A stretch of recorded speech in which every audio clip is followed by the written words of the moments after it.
भारत का पाकिस्तान मुखालिफ प्रोपेगेंडा अपने उरूज पर है और दूसरी जानिब भारतीय वज़ीर-ए-आज़म नरेंद्र मोदी खुद अक़वाम मुत्तहिदा इजलास में शिरकत के लिए 3 रोज़ा दौरे पर अमेरिका में मौजूद हैं और अमेरिकी सदर जो बाइडेन समेत अहम शख्सियात से मुलाकातें भी उनके शेड्यूल में शामिल हैं। पिछली दफा वो वहां गए थे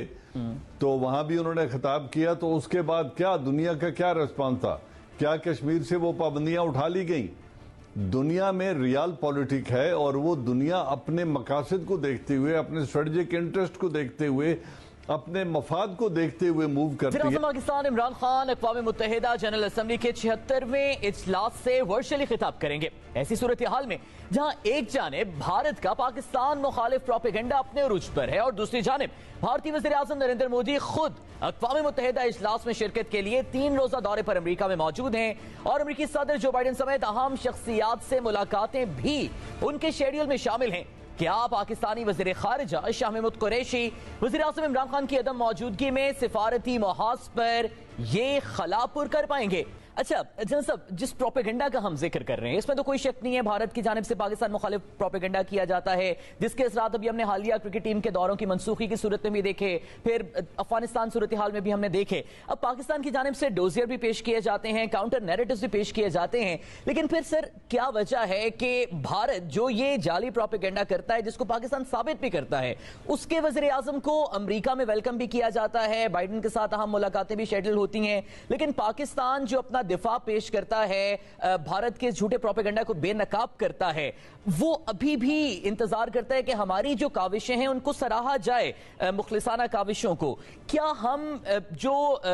बैनुल-अक़वामी सतह है, सिफारती सतह है, उस पर सही तरीके से अपना मौक़िफ़ पेश नहीं कर पाते या हम काउंटर नैरेटिव सही से नहीं दे पाते? सर जी नहीं, ये इनमें से कोई भी वजह नहीं है। वजह सिर्फ इतनी है कि इस वक्त हिंदुस्तान की वेस्टर्न पार्स को और बिलखुसूस अमेरिका को जरूरत है, चाहे वो क्वाड के एतबार से हो, चाहे वो रीजन में जो डेवलपमेंट्स हो रही हैं उनके एतबार से हो, चाहे वो चाइना के खिलाफ हिंदुस्तान को इस्तेमाल करने के लिए जो उनको लॉजिस्टिक बेसिस और अपनी जो मैरीटाइम पार है उसकी लॉजिस्टिक और मेंटेनेंस के लिए पोर्ट्स चाहिए हो, जो सहूलतें चाहिए हैं उनकी ज़रूरत हो, तो ये एक स्ट्रेटेजिक इंटरेस्ट का कोइंसाइड करना एट द मोमेंट वो कोइंसाइड कर रहा है अमेरिका के साथ, वेस्ट के साथ, ऑस्ट्रेलिया और जापान के साथ। ये जो इस एरिया में डेवलपमेंट इस वक्त हो रही है, इस तमाम में हिंदुस्तान की सिग्निफिकेंस अब जो इस वक्त है, उस वजह से हिंदुस्तान की तमाम तर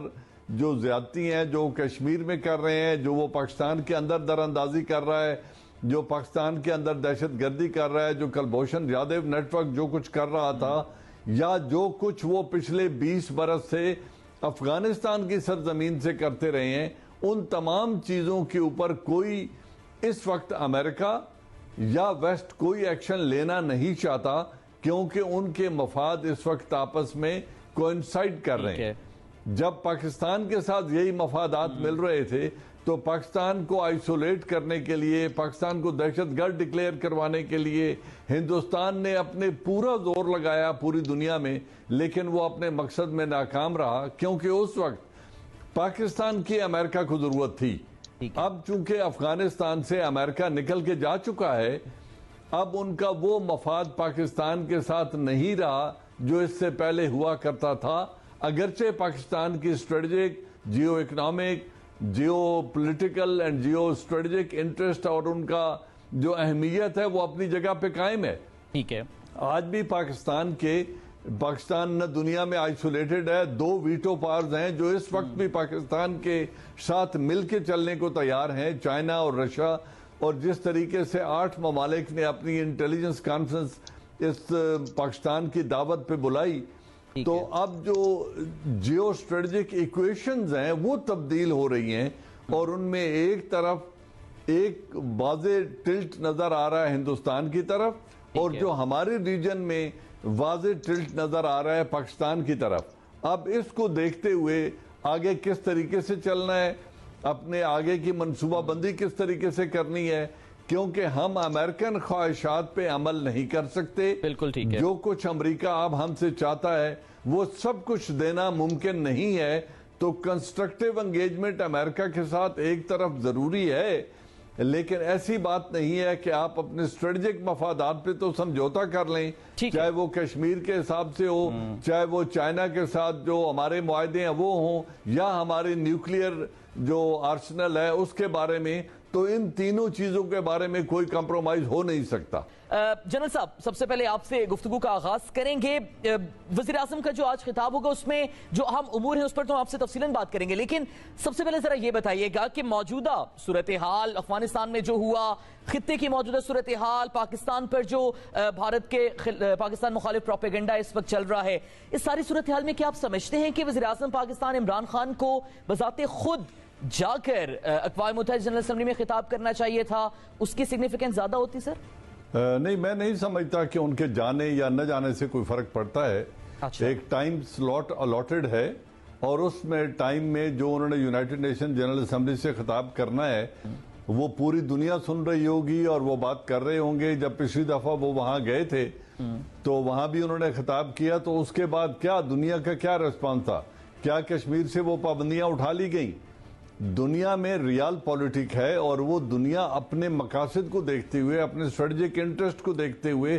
اپنے مفاد کو دیکھتے ہوئے موو کرتی ہے۔ اس سے بہت بڑی دھواں دار اور زوردار تقاریر یونائٹڈ نیشن کے پلیٹ فارم پر پہلے بہت سارے ہمارے پولیٹیکل لیڈرشپ کر چکی ہے،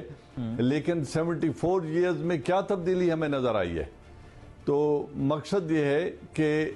یہاں پہ جب یہ خطاب یہاں سے کریں گے اس کا امپیکٹ بالکل وہی ہوگا جو وہ وہاں سے خطاب کرتے۔ اب دیکھنا یہ ہے کہ وہ کن ایشوز پہ بات کرتے ہیں، کس طریقے سے اپنا مدعا دنیا کے سامنے رکھتے ہیں، and how logically and well constructed his speech is, اس سے فرق پڑے گا۔ فزیکل موجودگی سے کوئی فرق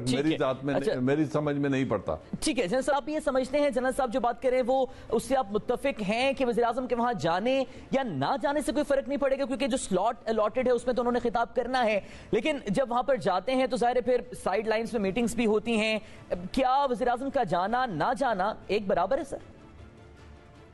دیکھیے، جہاں تک تو اقوام متحدہ کا سوال ہے تو وہاں تو وہ اپنی، جیسے ابھی جنرل صاحب نے کہا، اپنے مقررہ سلاٹ پر وہ تقریر کریں گے۔ پاکستان کا موقف جو ہے مختلف عالمی امور کے اوپر وہ دنیا کو بتائیں گے۔ وہ تو میرے خیال سے اتنا فرق نہیں پڑتا۔ لیڈرز جو ہیں وہ آپس میں ملتے ہیں، اور ابھی شاہ محمود قریشی صاحب اپنے جو ہیں ان کے کاؤنٹر پارٹ، ان سے ان کی ملاقات بھی ہوئی ہے، اس کی رپورٹنگ بھی آج ہوئی ہے کافی تفصیل میں، یہاں بھی اور پاکستان میں بھی۔ مگر یہ والی ایک ایسا مسئلہ ہے کہ یہاں پر میرے خیال سے عمران خان صاحب کو ہونا چاہیے تھا، خصوصاً ایسے وقت میں کہ جب پاکستان کے تعلقات آج کل جو ہیں امریکہ کے ساتھ بھی سرد موری کا کچھ شکار ہیں، اور اس کے ساتھ ساتھ دیگر، اور کیونکہ دیکھیے یہ مسئلہ کشمیر جو ہوگا وہ سر فہرست ہی ہوگا، اور افغانستان آج کل خبروں میں اس پہ پاکستان پر طرح طرح کے الزامات بھی لگائے جا رہے ہیں، مختلف آوازیں اٹھائی جا رہی ہیں کہ پاکستان کا یہ فالٹ ہے کہ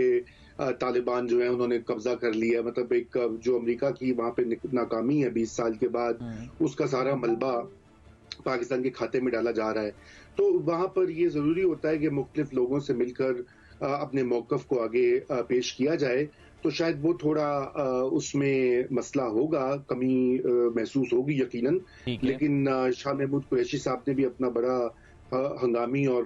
بڑا فل کیلنڈر ہے ان کا، تو اس لیے کسی حد تک تو وہ خلا کو پر کر پائیں گے۔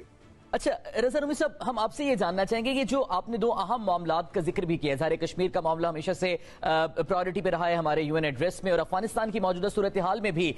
جو پاکستان پر ایک تو آپ نے بھی ذکر کیا جو الزامات لگائے جا رہے ہیں، اور ڈیفینیٹلی پاکستان اپنا دفاع بھی پیش کر رہا ہے۔